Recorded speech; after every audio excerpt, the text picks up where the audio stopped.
ఈరోజు seed access road మీద వచ్చాము అధ్యక్ష. చాలా సంతోషం. గౌరవ మంత్రివర్యులకి ధన్యవాదం తెలియజేసుకుంటున్నాం అధ్యక్ష. చాలా కన్వీనియంట్గా ఉంది. ముందుగా వారందరికీ కూడా శుభాకాంక్షలు తెలియజేసుకుంటున్నాం అధ్యక్ష. అధ్యక్ష, నేను అడిగిన క్వశ్చన్ ఎప్పుడు కూడా ఇంత షార్ట్ క్వశ్చన్గా ఎప్పుడూ లేదు అధ్యక్ష. కానీ దీంట్లో చాలా మీనింగ్ ఉంది అధ్యక్ష. గౌరవ మంత్రివర్యులు చెప్పారు ఇది ప్రైవేట్ ఆర్గనైజేషన్కి ఇవ్వటానికి లేదు అని చెప్పి సింపుల్గా చెప్పారు అధ్యక్ష. ఓ జీవో నెంబర్ రాశారు అధ్యక్ష. మనసు ఉంటే ఏదైనా ఉంటుంది అధ్యక్ష. కానీ మన మంత్రివర్యులకి, గౌరవ మంత్రివర్యులకి నేను కోరేది ఏంటంటే అధ్యక్ష, ఈ capital Amaravati capital building constructions చేసేది నవరత్నాలు లాంటి కాంట్రాక్టర్స్ ఉన్నారు, అది వేరే విషయం అధ్యక్ష.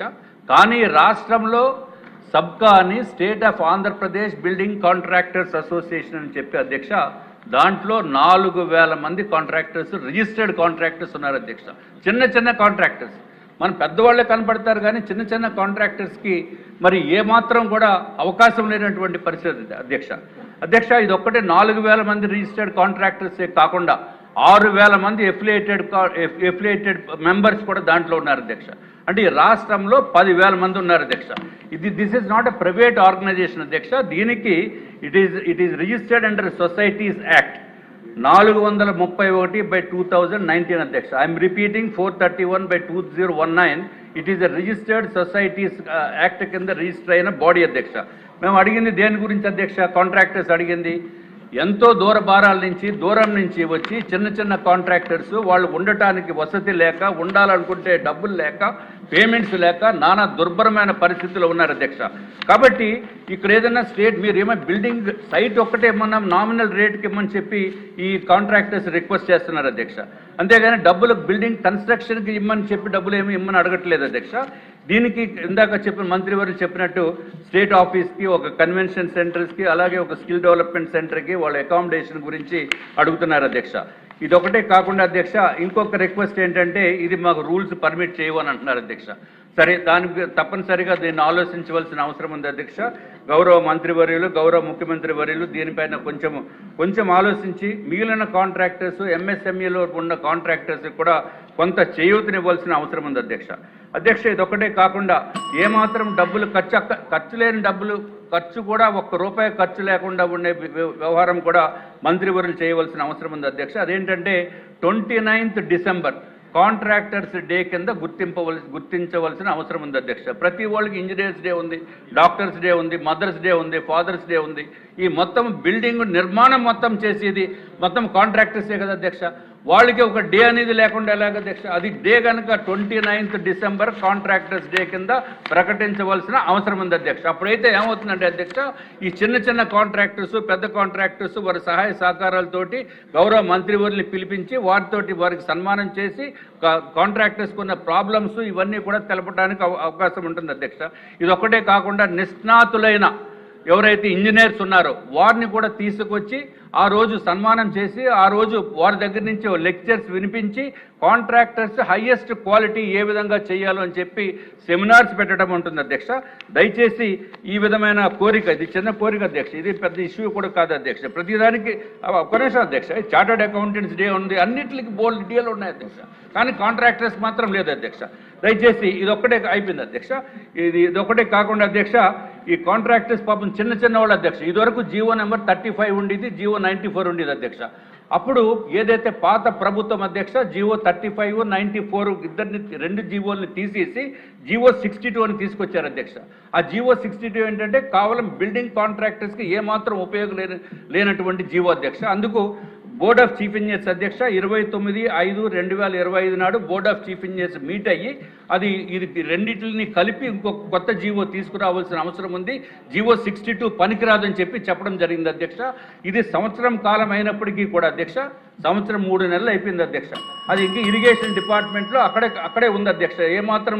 ఏమాత్రం మూమెంట్ లేదు అధ్యక్ష. దయచేసి గౌరవ మంత్రివర్యులు దీనిపైన ప్రత్యేకమైన దృష్టి సారించవలసిన అవసరం ఉంది అధ్యక్ష.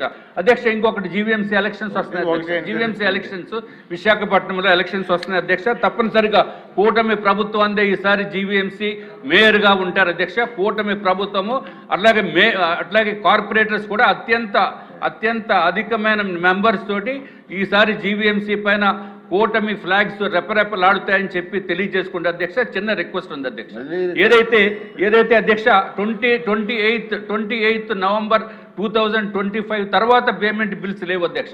గౌరవ మంత్రివర్యులు ఆ కాంట్రాక్టర్స్ కూడా పేమెంట్ ఇస్తే 9 నెలలు అయిపోయింది అధ్యక్ష. 9 నెలలు అయితే ఎంత ఇబ్బంది ఉంది. ఈ ఎలక్షన్స్ మనం ఎలాగ వెళ్ళవలసిన అవసరం ఉంది అధ్యక్ష. దయచేసి ప్రత్యేకమైన శ్రద్ధ చూపించవలసిందిగా మిమ్మల్ని కోరుకుంటున్నాం అధ్యక్ష. నమస్కారం. బాలికల కోసం ప్రభుత్వ బాలికల వసతి గృహాన్ని ఏర్పాటు చేశారు అధ్యక్ష. ఈ భవనానికి 20 సంవత్సరాలుగా స్వంత భవనాలు లేవు అధ్యక్ష.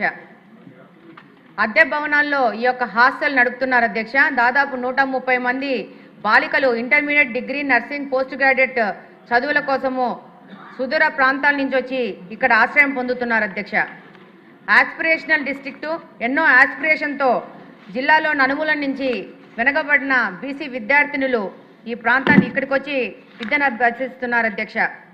దురదృష్టం ఏంటంటే అధ్యక్ష, అద్దె చెల్లించకపోవడం వల్ల అకాడమిక్ ఇయర్ మధ్యలో కూడా యజమానులు హాస్టల్ ఖాళీ చేసిన సందర్భాలు కూడా ఉన్నాయి అధ్యక్ష.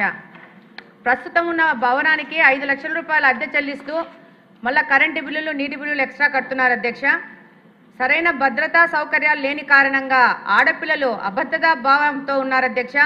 సరైన భవనాలు కల్పించి భద్రత కల్పిస్తే ఇంకా పెద్ద ఎత్తున వెనుకబడిన ప్రాంతాల్లోని బాలికలు వచ్చి ఇక్కడ చదువుకునే అవకాశం ఉంది అధ్యక్ష. మంచి స్థాయికి చేరుకునే అవకాశం ఉంది అధ్యక్ష. 2 సంవత్సరాల నుంచి మినిస్టర్ గారికి డిఆర్సీ మీటింగ్లో కానీ అనేక పర్యాయాలు ఈ యొక్క బీసీ హాస్టల్ యొక్క పరిస్థితి వివరించడం జరిగింది అధ్యక్ష. అద్దె భవనము కూలిపోయే పరిస్థితికి వచ్చి ఇప్పుడే ఈ మధ్యనే ఒక నెల 2 నెలల క్రితము ఈ భవనాన్ని మార్చి మా ఇంటి వెనక ఒక భవనాన్ని తీసి బాలికలను పెట్టే పరిస్థితికి ఈ యొక్క బీసీ హాస్టల్ వచ్చింది అధ్యక్ష. దాదాపు 22 సంవత్సరాల క్రితము మెట్రిక్ హాస్టల్ మంజూరైనా కానీ సరైన భవనం లేక విద్యార్థులు బాలికలు అవస్థలు పడుతున్నారు అధ్యక్ష. మరొక్కసారి మీ ద్వారా మంత్రి గారి దృష్టికి తీసుకెళ్తున్నాం అధ్యక్ష. కడపకు మంచి ప్రభుత్వ పరిధిలో సొంత భవనంతో బీసీ హాస్టల్ ఏర్పాటు చేయవలసిన అవసరం ఉంది అధ్యక్ష. తద్వారా బీసీలకు సాయం చేసుకునే పరిస్థితి ఉంటుంది అధ్యక్ష. ఒక్కసారి అధ్యక్ష, ఇలాంటి కూలిపోయిన పరిస్థితుల్లో బీసీ హాస్టల్ దాదాపు 10 సంవత్సరాల నుంచి కడపలో ఉంది అధ్యక్ష. బాలికలకు ఏమన్నా ప్రమాదం జరుగుతుందనే భావనలో బీసీ వాళ్ళు ఉన్నారు అధ్యక్ష. కాబట్టి తప్పకుండా మీ ద్వారా మంత్రి గారికి తెలియజేసుకుంటున్నాం అధ్యక్ష. తప్పకుండా భవనము సొంత భవనం ఏర్పాటు చేయవలసిందిగా కోరుకుంటున్నాం అధ్యక్ష. ధన్యవాదాలు అధ్యక్ష. మరి శాసనసభ్యులు మాధవిరెడ్డి గారును మరి సింధూరారెడ్డి గారు చెప్పినట్లుగా కొన్ని వాస్తవాలు అయితే ఉన్నాయి అధ్యక్ష. మరి రాష్ట్ర వ్యాప్తంగా మరి బీసీ హాస్టల్స్లో 90,676 మంది విద్యార్థులు చదువుతున్నారు. మరి సాధ్యమైనంత వరకు మరి లాస్ట్ 2 ఇయర్స్ నుంచి ఏదైతే గత ప్రభుత్వంలో కనీస వసతులు కూడా లేక కనీస మరమ్మతులు కూడా చేయక ఇబ్బంది పడుతున్న సమయంలో మళ్ళీ మనం కూటమి ప్రభుత్వం అధికారంలోకి రాగానే మరి సిఎస్ఆర్ ఫండ్స్ ద్వారా మరి డిస్ట్రిక్ట్ మినరల్ ఫండ్ ద్వారా అదేవిధంగా ముఖ్యమంత్రి గారి దృష్టికి తీసుకెళ్లగానే కొన్ని రెనోవేషన్స్ కూడా డబ్బులు కేటాయించడం జరిగింది అధ్యక్ష. కొన్ని హాస్టల్స్ అయితే మేము రెనోవేషన్స్ అన్నీ చేశాము. ఎక్కడైతే ఇప్పుడు మాధవిరెడ్డి గారు చెప్పిన అలాంటి బిల్డింగ్స్కి అయితే వేరే చోట్లకు షిఫ్ట్ చేయాలనే ఆలోచనలో కూడా ఉన్నాము. కొన్ని చోట్ల షిఫ్ట్ కూడా చేశాము అధ్యక్ష. మరి హాస్టల్స్లో మరి మరమ్మతులతో పాటు మరి సింధూరారెడ్డి గారు అడిగినట్లు ఏమేమి వసతులు ఏర్పాటు చేశామో మన ప్రభుత్వం వచ్చిన తర్వాత అని బీసీ హాస్టల్స్లో మరి సీసీ కెమెరాలు ఏర్పాటు చేశాం, ఆర్ఓ ప్లాంట్లు ఏర్పాటు చేశాం, యూపీఎస్లు మరి ఎఫ్ఆర్ఎస్ ద్వారా పిల్లలు ఏ విధంగా అటెండ్ అవుతున్నారు, టీచర్లు ఏ విధంగా అవుతున్నారు, మంచి పర్ఫార్మెన్స్ కూడా పెరిగింది. అదేవిధంగా దోమల నెట్ కూడా ఏర్పాటు జరిగింది. శానిటేషన్ వర్కర్స్ ఏర్పాటు చేశారని అడిగారు అధ్యక్ష. 1291 మంది శానిటేషన్ వర్కర్లు కూడా ఏర్పాటు చేశాం అధ్యక్ష. అదేవిధంగా మరి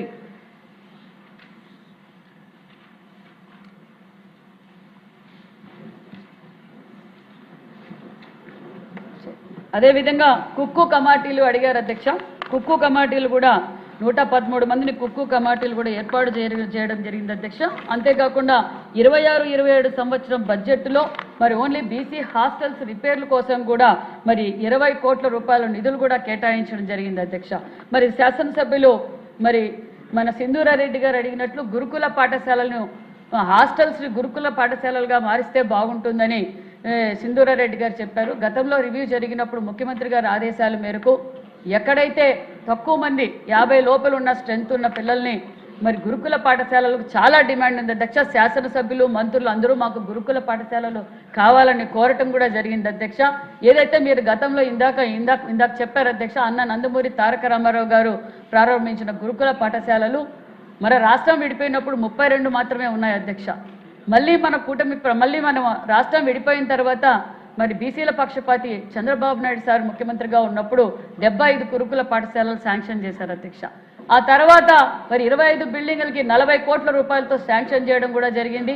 ఆ బిల్డింగులు మరి 70-80% కూడా పూర్తి అయినవి కూడా జరిగింది అధ్యక్ష.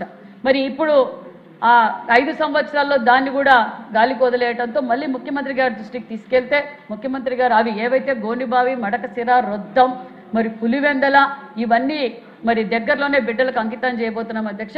మరి సింధూరారెడ్డి గారు కోరినట్లుగా మరి సెకండ్ ఫేజ్లో కూడా మరి ఏదైతే మధ్యలో ఆగిపోయినావో అవి కూడా పూర్తి చేయడానికి కూడా మరి ప్రతిపాదనలు కూడా పంపించాము అధ్యక్ష. అదే కాకుండా మరి ముఖ్యమంత్రి గారి దృష్టికి తీసుకెళ్తానే మరి బీసీ బిడ్డలు చదువుకోవడానికి గురుకుల పాఠశాలలు కావాలంటే మొన్న సంవత్సరమే లాస్ట్ ఈ బ్యాచ్కే 10 గురుకుల పాఠశాలలు కూడా కొత్తవి ఏర్పాటు చేశాం అధ్యక్ష. కొత్తవి మరి 5 ఉత్తరాంధ్రకు, రాయలసీమకు 5 కూడా శాంక్షన్ చేశాం. అలాగే పాఠశాలలుగా ఉన్నవి కళాశాలలుగా కూడా బాలికలు ఎక్కడ డ్రాప్ అవుట్స్ కాకూడదు అనే ఉద్దేశంతో మరి కళాశాలలు కూడా 6 అప్గ్రేడ్ కూడా చేశామన్న విషయం కూడా తెలియజేస్తూ కొత్త భవనాల కోసం కూడా 500 కోట్లు శాస్త్రీయ నిధులతో ఎంజేపీ గురుకుల పాఠశాలలు ఏర్పాటు చేయడానికి కూడా మరి శాంక్షన్ చేశారన్న విషయం కూడా మీకు తెలియజేస్తున్నాం అధ్యక్ష. ధన్యవాదాలు అధ్యక్ష. క్వశ్చన్ నెంబర్ 1774 పురపాలక శాఖ మంత్రి. అధ్యక్ష, శాసనసభ్యులు విష్ణుకుమార్ రాజు గారు అడిగిన ప్రశ్నకు అధ్యక్ష 8/7/2026న వారు అప్లికేషన్ ఇవ్వడం జరిగింది అధ్యక్ష. ఆ అప్లికేషన్ ఏంటంటే బిల్డింగ్ కాంట్రాక్ట్స్ అసోసియేషన్ వారు ఒక స్టేట్ ఆఫీసు కన్వెన్షన్ సెంటర్ కట్టడానికి 5 ఎకరాల ల్యాండ్ అడిగారు అధ్యక్ష. అయితే అధ్యక్ష అమరావతి సిఆర్డీఏ దీంట్లో ల్యాండ్స్ అలాట్ చేయడంలో జీవో నెంబర్ 228 15/6/2017 రూల్ 5 ప్రకారం, అదేవిధంగా 15/6/2017 రెగ్యులేషన్స్ జీవో నెంబర్ 229 ప్రకారం ఈ యొక్క ఇలా ఏదైతే వారు బిల్డింగ్ కాంట్రాక్ట్స్ అసోసియేషన్ అడిగారో వాళ్ళకి అలాట్ చేయడానికి లేదు అధ్యక్ష. అందువల్ల అలాట్ చేయలేదు అధ్యక్ష.